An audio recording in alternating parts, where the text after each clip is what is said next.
امریکہ ایران کشیدگی میں پاسداران انقلاب نے پہلی بار شام میں امریکی تنصیبات کو نشانہ بنانے کا دعویٰ کیا ہے۔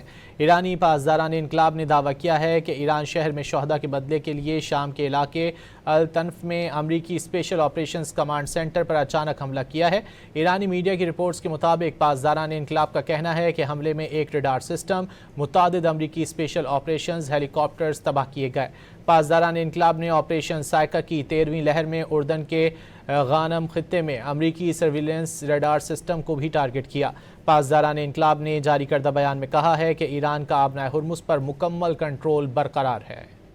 امریکہ ایران کشیدگی میں پاسداران انقلاب نے پہلی بار شام میں امریکی تنصیبات کو نشانہ بنانے کا دعویٰ کیا ہے۔ ایرانی پاسداران انقلاب نے دعویٰ کیا ہے کہ ایران شہر میں شہداء کے بدلے کے لیے شام کے علاقے التنف میں امریکی اسپیشل آپریشنز کمانڈ سینٹر پر اچانک حملہ کیا ہے۔ ایرانی میڈیا کی رپورٹس کے مطابق پاسداران انقلاب کا کہنا ہے کہ حملے میں ایک ریڈار سسٹم، متعدد امریکی اسپیشل آپریشنز ہیلی کاپٹرز تباہ کیے گئے۔ پاسداران انقلاب نے آپریشن سائیکا کی 13ویں لہر میں اردن کے غانم خطے میں امریکی سرویلنس ریڈار سسٹم کو بھی ٹارگٹ کیا۔ پاسداران انقلاب نے جاری کردہ بیان میں کہا ہے کہ ایران کا آبنائے ہرمز پر مکمل کنٹرول برقرار ہے۔ امریکہ ایران کشیدگی میں پاسداران انقلاب نے پہلی بار شام میں امریکی تنصیبات کو نشانہ بنانے کا دعویٰ کیا ہے۔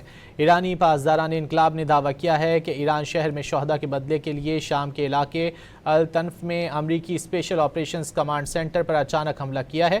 ایرانی میڈیا کی رپورٹس کے مطابق پاسداران انقلاب کا کہنا ہے کہ حملے میں ایک ریڈار سسٹم، متعدد امریکی اسپیشل آپریشنز ہیلی کاپٹرز تباہ کیے گئے۔